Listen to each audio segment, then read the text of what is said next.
कुछ दिन बाद अचानक तेज बारिश शुरू हो जाती है और भयंकर बाढ़ आ जाती है।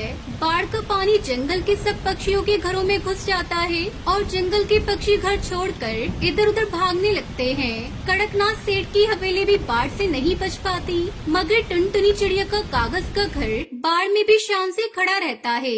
ये कहानी कागज के खिलौने बनाकर बेचने वाली गरीब टुनटुनी चिड़िया की है। टुनटुनी चिड़िया अपने पति कालू कौवे और बेटी सुनहरी चिड़िया के साथ ढोलकपुर के जंगल में रहती थी। वो रंग बिरंगे कागज से तरह तरह के खिलौने बनाकर जंगल के बाजार में बेचती थी।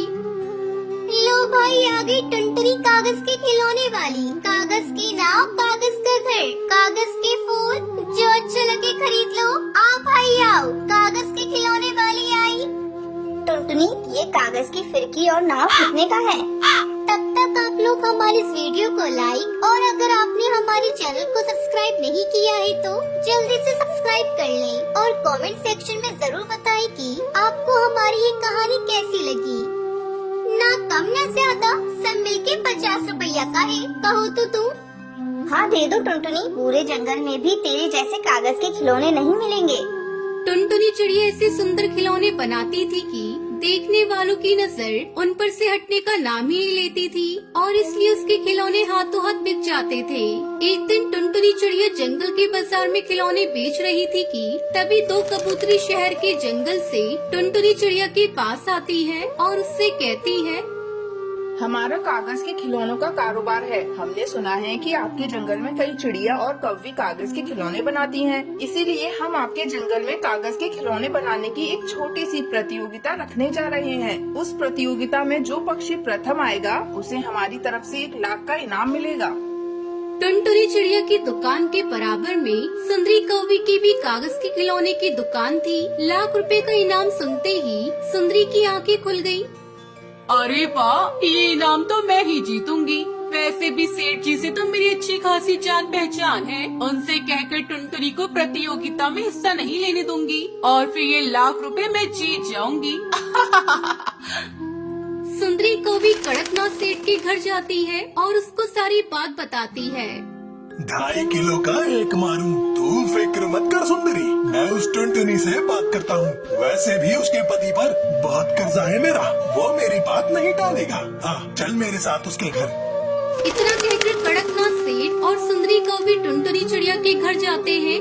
अरे सेठ जी आप 2.5 किलो का एक मारूं। सुन टुनटुनी, अगर तुझे यहाँ रहना है तो तू इस कागज की प्रतियोगिता में हिस्सा नहीं लेगी। अगर तूने लिया तो मैं तेरे घर को आग लगा दूंगा और इस जंगल से बाहर फिपा दूंगा। इतना कहकर वो दोनों टुनटुनी चिड़िया के घर से चले जाते हैं। वहीं टुनटुनी चिड़िया डरने की बजाय उसका विरोध करने पर उतर आती है और कालू कौवे से कहती है, अरे हम किसके बाप का खाते हैं जो उसकी धमकी से डरे। मैं उस प्रतियोगिता में जरूर भाग लूंगी। नहीं टुनटुनी, मान जाओ, तुम उसमें हिस्सा मत लो। सेठ का कहर हमसे बर्दाश्त न होगा। आप चिंता नहीं कीजिए जी, कुछ नहीं कर सकेगा वो सेठ। लाख मना करने पर भी टुनटुनी चिड़िया उस प्रतियोगिता में हिस्सा ले ही लेती है और प्रथम स्थान पर आती है। हमें आपके बनाए पेपर टॉय बहुत पसंद आए टुनटुनी जी, इसलिए अब आप हमारे लिए खिलौने बनाएंगी और ये रहा 1 लाख का इनाम। बधाई हो। कड़कनाथ सेठ को जब इस बात का पता चलता है तो उसका खून खौल उठता है। वो टुनटुनी चिड़िया से दुश्मनी करने लगता है। 2.5 किलो का एक मारूं, हमारे मना करने पर भी ना मानी ये टुनटुनी। इसके साथ इतना बुरा करूँगा कि ये रूह कांप जाएगी। कड़कनाथ सेठ का एक भला पक्षी हरिया तोता टुनटुनी चिड़िया को सारी बात बताता है। फिर टुनटुनी चिड़िया कालू कौवा अपनी पत्नी को लेकर उस जंगल से नदी पार वाले जंगल आ जाते हैं। 2.5 किलो का एक मारूं, कहाँ गए सब? सुनो पक्षियों, आग लगा दो इसके घर में। सेठ के ये कहते ही उसके पक्षी टुनटुनी चिड़िया के घर में आग लगा देते हैं। वहीं टुनटुनी चिड़िया कालू कौवा अपने लिए घर ढूंढने लगते हैं। जंगल के थोड़े दूर जाने पर उन्हें घायल पक्षी मिलता है जो दर्द से करहा रहा होता है। कोई है? मुझे बहुत भूख लगी है, कुछ खाने को दे दो, मैंने कई दिन से खाना नहीं खाया। उसकी आवाज सुनकर टुनटुनी चिड़िया कालू कौवा वहाँ पहुँचते हैं। क्या हुआ आपको? आपके कैसे चोट लग गई? मैं अपने बच्चों के लिए दाना लेने जा रहा था। रास्ते में मुझे कुछ जंगली पक्षी मिल गए और उन्होंने मेरा ये हाल कर दिया। टुनटुनी चिड़िया अपनी पोटली में से उसे रोटी दे देती है। जैसे ही वो रोटी खाता है वो एक लाल परी में बदल जाता है। टुनटुनी चिड़िया कालू कौवे से देखकर हैरान हो जाते हैं। मुझे देखकर तुम दोनों हैरान मत हो टुनटुनी, तुम एक भली चिड़िया हो और मैं तुम्हारा इम्तिहान ले रही थी। तुमने अपनी भूख की परवाह नहीं की और मुझे अपनी रोटी दे दी। सुनो टुनटुनी, तुम कागज के खिलौने बनाती हो ना, आज से तुम्हारे हाथों में वो जादू होगा कि तुम अपने मन में जो भी सोचकर किसी कागज को छुओगी वो कागज वैसा ही बन जाएगा। ये कहकर वो लाल परी वहाँ से गायब हो जाती है। टुनटुनी चिड़िया खुशी से फूली नहीं समाती और वो इधर उधर से ढेर सारे कागज इकट्ठे करने में लग जाती है। इतने सारे कागज क्यों इकट्ठा कर रही हो टुनटुनी? कालू जी, हम इनसे अपना घर बनाएंगे, कागज का आलीशान घर। ये सुनकर कालू कौवा हैरानी में पड़ जाता है और टुनटुनी चिड़िया से कहता है, अरे ये क्या पागलपन सवार हो गया है तुम पर भला? कागज का घर तो पानी में गल सकता है, आग में जल सकता है और आंधी तूफान में उसके परखच्चे उड़ सकते हैं। आप देखते जाओ जी, ऐसा कुछ भी नहीं होगा। ये कहकर टुनटुनी चिड़िया दिन रात कागज का घर बनाने में लगी रहती है और ये आलीशान घर बना ही लेती है। फिर घर में लगे कागज को छूकर मनी मन कहती है, ये कागज लोहे से भी मजबूत हो जाए। बस टुनटुनी चिड़िया की ये कहते ही घर में लगा कागज लोहे से भी मजबूत हो जाता है। टुनटुनी चिड़िया और कालू कागज के बने घर को देखकर बहुत खुश होते हैं। कुछ दिन बाद अचानक तेज बारिश शुरू हो जाती है और भयंकर बाढ़ आ जाती है। बाढ़ का पानी जंगल के सब पक्षियों के घरों में घुस जाता है और जंगल के पक्षी घर छोड़कर इधर उधर भागने लगते हैं। कड़कनाथ सेठ की हवेली भी बाढ़ से नहीं बच पाती, मगर टुनटुनी चिड़िया का कागज का घर बाढ़ में भी शान से खड़ा रहता है। फिर टुनटुनी चिड़िया कालू कौवा अपनी बेटी सुनहरी के साथ कागज के बने घर में खुशी खुशी रहने लगते हैं। ये कहानी टुनटुनी नामक चिड़िया की है, जो जंगल में दरिया किनारे एक शौचालय में अपने दो छोटे बच्चे रानी चिड़िया और लाडो चिड़िया के साथ रहती थी। टुनटुनी चिड़िया ने उसी शौचालय में अपना घर बना लिया था। एक दिन सवेरे, माँ, मुझे इस शौचालय में बहुत बदबू आ रही है, हम कब तक यहाँ पर रहेंगी माँ? बेटी, अब यही हमारा जीवन है, हमें यहीं रहकर अपनी आगे की जीवन को बिताना होगा। काश तुम्हारे पिता हमारे बीच होते तो वो हमें इस अवस्था में कभी नहीं पड़ने देते। माँ, इस जंगल के सारे पक्षी हम पर हंस रहे हैं, हमारा मजाक बना रहे हैं। सब कहते हैं हम बहुत गंदे पक्षी हैं, हम ऐसी गंदगी में रहते हैं। रानी बेटी, हमें जीवन में कभी अपनी गरीबी और अपने कपड़ों में शर्म महसूस नहीं करनी चाहिए। आज हम जिस मुकाम पर हैं, हो सकता है हमारा आने वाला कल इससे बेहतर हो जाए। माँ, 4 दिन से हम इस शौचालय में रह रहे हैं, 4 दिन से हमने कुछ भी नहीं खाया। अब तो भूख के कारण बहुत बुरा हाल हो रहा है माँ। हाँ बेटी, तुम दोनों यहीं रुको, मैं अभी भोजन की व्यवस्था करती हूँ। तब तक आप लोग कमेंट में बताएं 7 + 7 कितने होते हैं। टुनटुनी चिड़िया वहाँ से उड़कर जंगल में आती है और काफी समय तक इधर से उधर चक्कर लगाती है, पर उसे कुछ खाने को नहीं मिलता। आखिरकार वो थक हार कर एक डाल पर जाकर बैठ जाती है।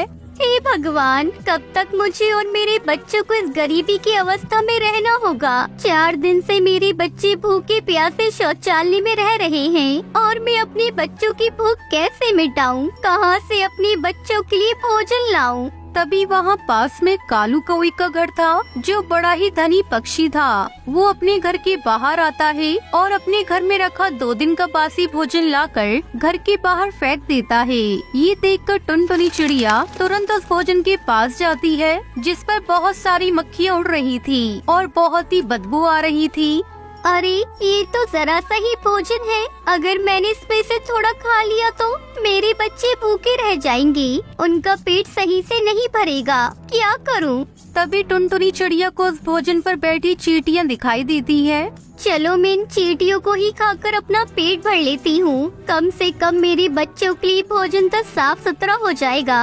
माँ अपने बच्चों के खातिर उस भोजन में लगी सारी चींटियों को खा लेती है और उस भोजन को साफ सुथरा करके अपने बच्चों के पास ले आती है। खाना देखकर दोनों बच्चे झटपट उस खाने को खा जाते हैं।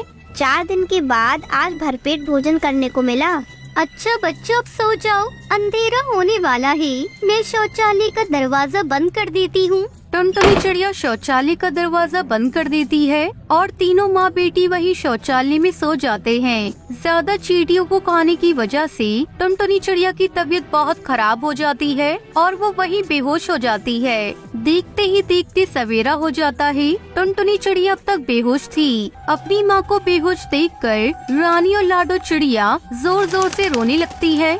लाडो बहन, तुम यही माँ का ध्यान रखना, मैं बाहर से किसी की मदद लाती हूँ। रानी चिड़िया बाहर एक डाली पर बैठकर जोर जोर से मदद मांगने लगती है। तभी वहाँ पास से एक बंटी कबूतर उड़ता हुआ जा रहा था। रानी चिड़िया की आवाज सुनकर वो उसके पास आता है। अरे बेटा, आप इतना रो क्यों रहे हो? मुझे बताओ क्या हुआ है? मेरी माँ को बचा लो कबूतर अंकल, मेरी माँ रात से बेहोश है। अरे ये तो बहुत बुरा हुआ है बेटा आपके साथ। पर आपके माता पिता कहाँ हैं? मेरी माँ उस शौचालय में बेहोश पड़ी है। रानी चिड़िया बंटी कबूतर को अपनी माँ के पास उस शौचालय में लेकर आती है। बंटी कबूतर जैसे उस शौचालय को देखता है। छी छी छी! अरे बेटा, शौचालय में कितनी बदबू आ रही है। किस जगह रहते हो आप लोग? हम यहीं पर रहते हैं अंकल। बंटी कबूतर जैसे ही टुनटुनी चिड़िया को बेहोश शौचालय में देखता है, उसके होश उड़ जाते हैं। ये तो मेरे बचपन की दोस्त टुनटुनी चिड़िया है। अरे टुनटुनी उठाओ! अरे तुम यहाँ पे कैसे आ गई? टुनटुनी चिड़िया होश में आ जाती है। वो जैसे ही बंटी कबूतर को देखती है, उसके भी होश उड़ जाते हैं। अरे बंटी, तुम यहाँ कैसे? अरे मेरे बच्चों, तुम ठीक हो ना? माँ, आप रात भर बेहोश थी और मैं इन अंकल को मदद के लिए लाई हूँ। टुनटुनी, ये सब क्या हो गया तुम्हारे साथ? तुम तो अपने पति के साथ बहुत खुश थी, फिर तुम्हें इस गंदे शौचालय में क्यों रहना पड़ रहा है? बंटी, मैं तो अपने पति के साथ अपने बड़े से घर में बहुत खुश थी, पर एक दिन न जाने किसकी नजर हमारी खुशियों पर लग गई। ये बहुत लंबी कहानी है। एक दिन हमारे घर में जंगल का सरदार साथी पक्षियों के साथ मेरे घर आया। वही टुन्नू, ਤੁਹਾਡਾ ये घर मैनू बहुत चंगा लगता सी। बोलो कितने पैसे चाहिए? तुम्हारा घर मुझे बहुत पसंद है। भाई, मुझे घर नहीं बेचना है। मैंने बड़े अरमानों से ये घर बनाया है। घर तुम्हें बेचना ही होगा चिड़े, क्योंकि एक बार जो मुझे चीज पसंद आ जाती है मैं उसे हासिल करके ही रहता हूँ। मैंने कहा ना एक बार, मुझे नहीं बेचना। अब तुम जाओ यहाँ से। उस वक्त सरदार अपने साथियों के साथ वहाँ से उठकर चला जाता है। ये सब क्या हो रहा है? ये सरदार क्यों हमारे घर के पीछे पड़ा है? तुम चिंता ना करो टुनटुनी, मैं उसे सबक सिखा कर रहूंगा और हमारा ये घर हमसे कोई नहीं छीन पाएगा। चलो मैं जंगल से राशन लेकर आता हूँ। ये कहकर टुन्नू चिड़ा अपने घर से निकलकर जंगल की ओर जाता है। तभी रास्ते में उसे सरदार और उसके साथी पक्षी मिलते हैं। चिड़े, अपने घर पर तो तू बहुत होशियार बन रहा था ना। अब देख तेरा क्या हासिल करते हैं। तेरा वो घर तो मैं लेके ही रहूंगा। सरदार कौवा और उसके साथी पक्षी टुन्नू चिड़ा को इतना मारते हैं कि टुन्नू चिड़ा की वही मृत्यु हो जाती है। उसके बाद उस सरदार ने हमें अपने घर से निकालकर हमारे उस घर पर कब्जा कर लिया। तब से हम भूखे प्यासे शौचालय को ही अपना घर बनाकर इसमें रहने लगे। किसी ने हमारी सहायता नहीं की। मेरे पति भी मुझसे दूर चले गए। तुम्हारे साथ तो बहुत ही बुरा हुआ, पर तुम चिंता ना करो। अब मैं आ गया हूँ। चलो अब तुम तीनों मेरे घर चलो और हमेशा मेरे साथ ही रहना। बंटी कबूतर टुनटुनी चिड़िया उसके बच्चों को लेकर अपने बड़े से घर में आता है और उन्हें सदा के लिए अपने पास ही रख लेता है। उस दिन से टुनटुनी चिड़िया और उसके बच्चों का जीवन एकदम से बदल गया और वो अपने जीवन में बहुत खुश रहने लगे।